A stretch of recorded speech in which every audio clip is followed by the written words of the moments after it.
For I know the plans I have for you, declares the Lord. Plans to prosper you and not to harm you. Plans to give you a future and a hope. Jeremiah 29:11.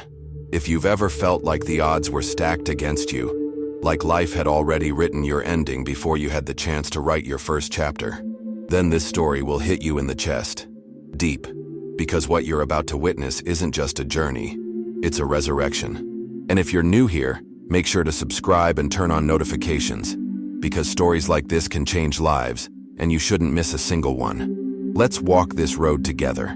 It started in the quiet, not the peaceful kind, but the heavy silence that wraps around your chest like a tightening rope. The kind of silence that follows dreams denied and doors slammed shut. He stood there, staring at a world that moved forward without him, wondering if the ache in his soul was just weakness, or a whisper of something greater he hadn't yet understood. Every morning felt like waking up to fight a war no one else could see, and he was running out of strength, fast. He wasn't always this way. There was once laughter, easy, reckless, honest, a light that lived behind his eyes. But life doesn't knock politely. It barges in, breaking what it can't bend.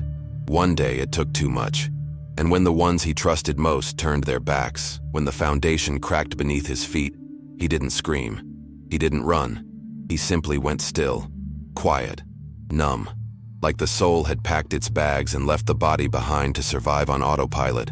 But even in the numbness, there's a flicker, a whisper, something ancient and stubborn that refuses to die. Call it faith, call it madness, but something inside him wouldn't let go. He'd stare into the mirror, not recognizing the man staring back, yet still searching for a spark of who he used to be. There's a sacred kind of suffering that carves the soul into shape. He didn't know it yet, but he was being carved into something new, by fire. And while others moved on, busy chasing whatever looked like success, he stood alone, still, watching, waiting. There's a strange power in patience when the world forgets your name. It's in that space of abandonment that destiny often begins its work, not with applause or attention, but in silence. And the silence was growing louder. Some nights, he'd walk for hours, hoping the rhythm of his feet would drown the chaos in his head. Memories like broken glass under skin, questions with no answers. Why me? Became a prayer he never said out loud. But the heavens heard anyway. Because even when you don't pray, the pain does. And pain speaks a language older than words. It reaches places logic can't touch. He wasn't looking for a miracle. He didn't believe in them anymore. But there's a funny thing about rock bottom. It introduces you to the parts of yourself you never knew were there. The fighter, the survivor, the voice that whispers, "Not yet." That voice was small, nearly invisible, but it was there, and it refused to die. You might know that voice too. Maybe you're hearing it now. If you are, don't ignore it. It's the signal that your story isn't over. That something inside you was built to rise. Share this video if that voice is whispering in your own chest. Someone out there might need it as much as you do. And stay with me. This is only the beginning. The first shift wasn't loud. It came like a tremor beneath his skin, a sudden need to move, to do something, anything. Maybe it was desperation. Maybe divine intervention. All he knew was that standing still had started to feel more painful than taking a step into the unknown. So, he moved. Not boldly, not with a plan. Just one foot in front of the other, carried by instinct, grief, and a fragile kind of hope. And sometimes that's enough. Because motion, no matter how hesitant, is the first sign of life returning to the soul. He started waking earlier, not because he wanted to, but because his mind wouldn't let him sleep. The old nightmares still haunted him, but now he faced them head on. Each morning became a confrontation. The man in the mirror was still broken, but at least now he was looking. There's power in facing yourself, even when you don't like what you see. He began writing things down, not dreams. Those felt too far. Just thoughts, scraps of memory, pain put into words.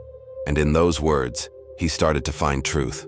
Raw, bleeding, but real. That truth wasn't pretty. It told him he'd failed, that he'd betrayed his own purpose, that the world wasn't unfair. It was just honest in its brutality. But it also whispered something else. That failure wasn't the end. It was a forge. And maybe, just maybe, he hadn't been buried. He'd been planted. That seed of an idea grew roots in him, quietly, steadily. For the first time in a long time, he began to believe that everything he'd lost might have carved space for something greater to grow. He stopped pretending. With others, and more importantly, with himself.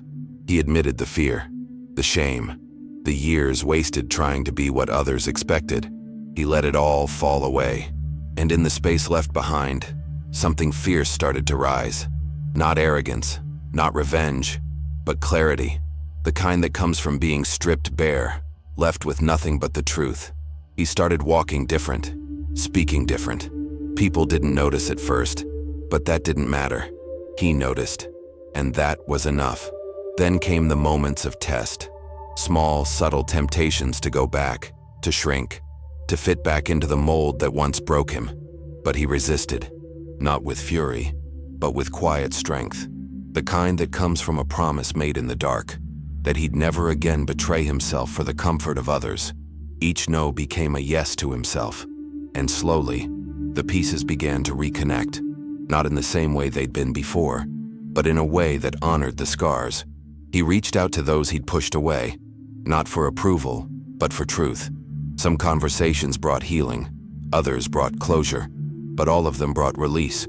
He was no longer carrying the weight of silence, no longer building walls from fear. He was building bridges. Not all of them held, but some did. And that was enough. Enough to keep going. Enough to remind him that connection, even when fragile, is worth the risk. And through it all, he began to see himself differently. Not as the failure, not as the victim, but as the survivor, the warrior, the man who had walked through fire and refused to come out unchanged. He wasn't just recovering, he was becoming. And if you're still here reading this, then maybe you are too. Maybe you've been walking through your own fire. If so, let this be your sign. You're not alone, you're not done, and your story still matters. It wasn't the world that changed first, it was how he saw it. The streets were the same, the people the same, but something had shifted in him. He began to see opportunity where he once saw defeat. He noticed the small things, a child's laughter, the way light fell through a dusty window, the feeling of breath in his lungs. Gratitude crept in slowly, awkwardly at first, like an unfamiliar guest, but he let it in. And gratitude, when welcomed, becomes a quiet revolution. It doesn't erase pain, but it rewrites the meaning of survival. He started to move with purpose, still unsure of the final destination, but now with a direction. He knew what he didn't want. He knew what had nearly killed him. And sometimes, knowing what to run from is as powerful as knowing what to run toward.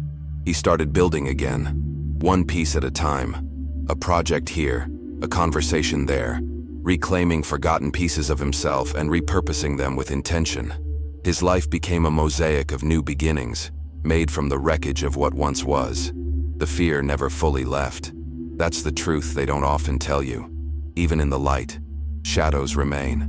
But he learned how to walk with fear instead of running from it. Fear became a companion, not a master. And with every step forward, fear grew quieter. He didn't chase certainty anymore. He chased alignment. And in doing so, he discovered something unshakable. Conviction. The kind that comes not from having all the answers, but from being willing to move forward anyway. He encountered resistance. Of course he did. Some people preferred the version of him that stayed small, predictable, manageable. His growth made them uncomfortable. They mocked, doubted, questioned. But this time, their voices didn't break him. He'd already faced worse, and survived. Their noise was nothing compared to the silence he'd conquered within. He stopped apologizing for his fire, stopped shrinking to make others feel tall. He wasn't angry. He was awake. And there's nothing more dangerous than a man who's finally woken up to his own power. Opportunities began to show up, not overnight, and not without effort, but slowly, steadily. Doors began to open. The kind of doors that only appear when you stop chasing approval and start honoring your purpose. He didn't just step through them. He walked in like he belonged, because he finally believed he did. And that belief, that quiet certainty, became a magnet. People noticed. Some were inspired. Others were threatened. But no one could ignore the shift. In the stillness of night when the world was quiet and honest, he'd reflect, not on what he'd lost, but on what he'd built in its absence. He saw himself clearly now, not perfect but powerful, flawed but whole. He wasn't trying to go back to who he was before the fall. That version had died. What stood in its place was something forged by fire, refined by pain, and guided by purpose. He wasn't healed, but he was healing. And there's beauty in that becoming. If you're listening to this and something inside you is stirring, don't silence it. That stirring is your soul waking up. It's not too late.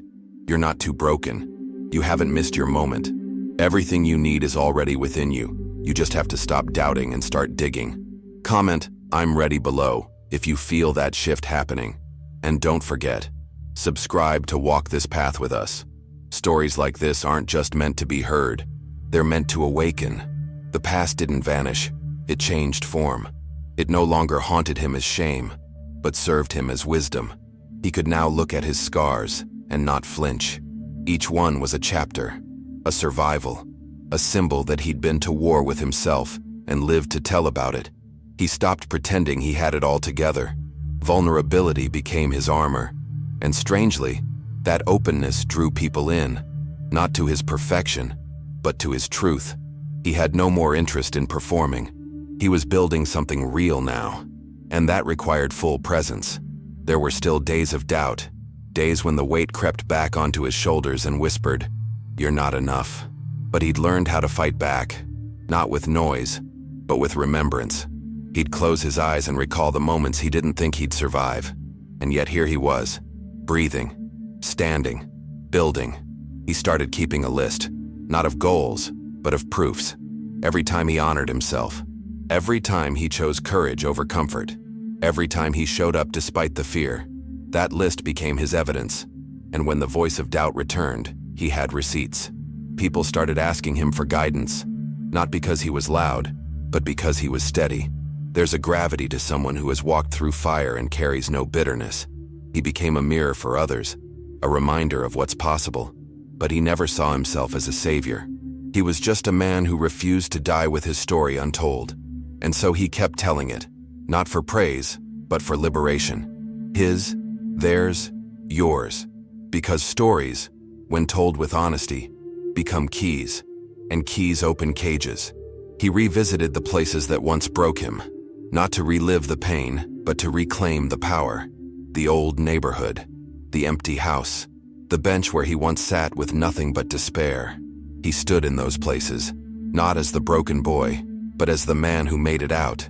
It wasn't about revenge, it was about resurrection. A full circle moment where the past lost its grip, and the future opened its arms. And in those moments, he didn't cry, he smiled. Because now, he understood. He began creating, not just for survival, but for impact. Every project, every conversation, every act of kindness became a seed planted in someone else's soil. He no longer needed validation to keep going. His fuel came from something deeper: conviction, clarity, calling. He started investing in others, not to be seen, but to truly see. His presence became permission for others to rise, to speak, to believe again. And in lifting others, he lifted himself. There was a quiet moment one morning, before the sun had fully risen, where he realized he was no longer waiting. Not waiting to be chosen, not waiting for everything to make sense, not waiting for a perfect day to begin. He was the day. He was the choice, the permission, the breakthrough. Everything he once sought externally, he now carried within. That was the moment he became unstoppable. Not because life got easier, but because he got louder than the storm. And if you've made it this far, maybe this is your moment too. Maybe everything that tried to break you was never the end, but the edge. And maybe this story isn't just mine, it's yours. Don't scroll past this without claiming your part in it. Comment below, share it, live it. Because someone out there is watching you, quietly hoping it's possible. Be the proof, be the story, be the storm that survived and stood taller because of it. What you've heard isn't just a story of struggle, it's a blueprint for rebirth.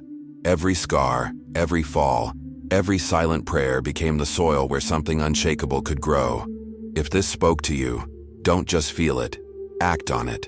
Subscribe to the channel and follow Jesus, because your healing journey deserves truth, community, and purpose. I'm Oliver, and I've lived the fall and the rise. I'm walking this path with you. Stay strong, stay seen, and above all, stay in motion.